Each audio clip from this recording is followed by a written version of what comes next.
अस्सलाम वालेकुम जनाब शाह साहब, के हाल हैं? ठीक हो जनाब? उर्दू दान साहब, जनाब उर्दू दान साहब माशाल्लाह बड़े अरस हो गया तो उर्दू लिख दें पढ़ दें तो बहुत अरस हो गया लिख दें कोई कम निस्बतन कम अरस हो गया। खैर कालम तो बड़ा कुछ आप लिखा मजमून नवीसी बड़ी की थोड़ी जी इसलाह फरमाओ वही ना। उर्दू की एक कहावत है, एक करेला दूसरा नीम चढ़ा।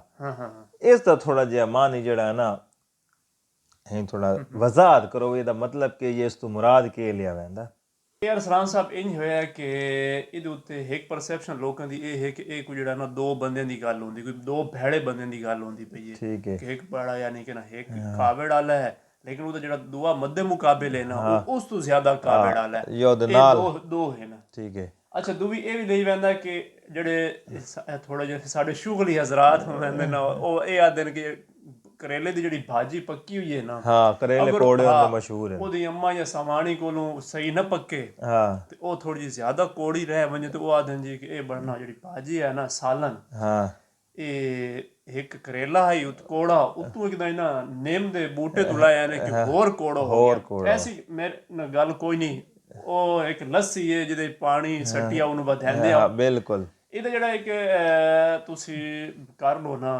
ਮਾਨੀ ਜਿਹੜਾ ਮੈਂ ਇੱਕ ਅਹਿਲ ਇਲਮ ਲੋਕਾਂ ਕੋਲ ਮੈਂ ਸੁਣਿਆ ਹੈ ਉਹ ਇਹ ਹੈ ਕਿ ਇੱਕ ਬੰਦਾ ਭੈੜਾ ਹੈ ਉਤੋਂ ਦੀ ਸੰਗਤ ਭੈੜੇ ਨਾਲ संगत भैड़ी होगी, यानी कि दो बंदे दी नहीं गल हो रही, इको बंदे दी गल हो रही। सही सही ਉਦੋਂ ਉਹ ਆਪ ਗੰਦਾ ਹੈ, ठीक है भैड़ा है, बदमाश है, जो मर्जी कावड़ डाला कोई भी आ सकता है, लेकिन ओदा संगत भी उंजार बने संगत उस नाल भैड़े लोकां नाल है। ठीक हो गया समझ। ਇਹਨੂੰ ਯਾਨੀ ਕਿ ਇੱਕ ਕਰੇਲਾ ਦੂਆ ਨੀਮ ਚੜਾ, यानी कि एक करेले दी वाल आई ऑलरेडी कोड़ा होंदा उतो वाल चढ़ी हुई नीम दे बूटे ते नीम दी कोड़े तड़ो मशहूर है, समझ आ। ਤੇ ਇਹਨੂੰ ਥੋੜਾ ਜਿਹਾ अगर पंजाबी च तो कोई हम वजन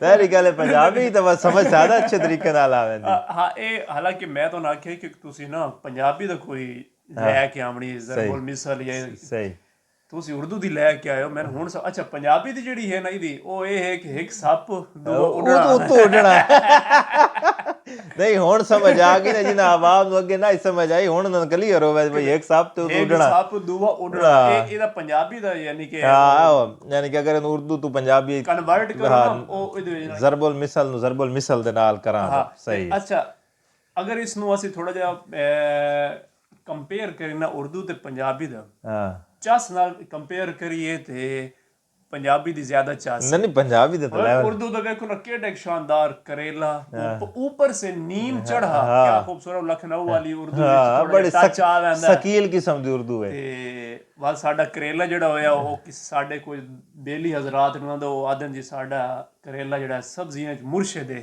ਹਾਂ ਬਿਲਕੁਲ ਠੀਕ ਹੋ ਗਿਆ। ਤੇ ਉਰਦੂ ਦੀ ਮੇਰੇ ਖਿਆਲ ਐਜ਼ ਏ ਪੰਜਾਬੀ ਜਿਸ ਵਕਤ ਮੈਂ ਇਸ ਨੂੰ ਸੁਣਨਾ ਜਾਂ ਪੜ੍ਹਦਾ ਮੈਨੂੰ ਇਤਨਾ ਮਜ਼ਾ ਨਹੀਂ ਆਉਂਦਾ ਜਿਸ ਟਾਈਮ ਉਹ ਆਤਾ ਨਾ ਕਿ ਇੱਕ ਸੱਪ ਦੂਆ उड़ना क्या बात है। नहीं ਉਹ ਇਹਦਾ ਵੀ ਉਹ ਹੀ ਮੈਂ ਨਾ ਲਿਆ ਜਾ ਸਕਦਾ। जामिउल कलम होई ना जामिउल कलाम होई बल्कि है एक। ਅੱਛਾ ਬਤਾ ਅਸੀਂ ਆਪਣੇ ਨਾਜ਼ਰੀਨ ਨੂੰ ਇਹ ਵੀ ਦੱਸ ਲਈਏ ਕਿ ਅੱਜ ਤੋਂ ਅਸੀਂ ਨਵਾਂ ਸਿਲਸਿਲਾ ਸ਼ੁਰੂ ਕਰ ਰਹੇ ਹਾਂ ਕਿ ਜਿਹੜੀ ਪੰਜਾਬੀ ਦੀ ਜ਼ਰਬੁਲ ਮਿਸਲ ਹੈ ਨਾ ਬਿਲਕੁਲ ਉਹਦੇ ਵਿੱਚ ਥੋੜਾ ਜਿਹਾ ਵਲਗਰ ਵੀ ਆ ਵਣਾ, ਅਸਾਂ ਉਸ ਨੂੰ ਕੋਈ ਐਸਾ ਸੱਚ ਐਜ਼ ਉਸ ਨੂੰ ਅਸੀਂ ਜਿਹੜਾ ਨਾ ਸੈਂਸਰ ਕੋਈ ਨਹੀਂ ਕਰਨਾ। ਠੀਕ ਹੋ ਗਿਆ। ਜਿਹੜਾ ਜਿਤਨੀ ਵਲਗਰ ਹੋ ਸੀ ਇਤਨੀ ਚਾਸ ਬਣ ਸੀ ਅਸੀਂ ਸਾਰੀ ਜਿਤਨੀ ਯਾਨੀ ਕਿ ਸਾਡੇ ਜ਼ਿਹਨ ਚ ਆਉਂਦੀਆਂ ਵੈਸੇ ਜ਼ਰਬੁਲ ਅਮਸਾਲ ਅਸੀਂ ਉਹਨੂੰ ਤੁਹਾਡੇ ਸਾਹਮਣੇ ਪੇਸ਼ ਕਰਸਾਂ। ਉਹਦਾ ਮੈਨੀ ਔਰ ਕੋਸ਼ਿਸ਼ ਇਹ ਵੀ ਹੋ ਸੀ ਕਿ ਇਹ ਕਿੱਥੋਂ ਨਿਕਲੀ ਆਈ, ਬਿਲਕੁਲ ਕੋਈ ਥੋੜਾ ਮਾਖਜ਼ ਕਿਵੇਂ ਆਈ, ਮਾਖਜ਼ ਕੇ ਇਹਦਾ ਮਾਜ਼ੀ ਕੇ ਸਾਰਾ ਅਸੀਂ ਤੁਹਾਨੂੰ ਦੱਸਣ ਦੀ ਕੋਸ਼ਿਸ਼ ਕਰਸਾਂ।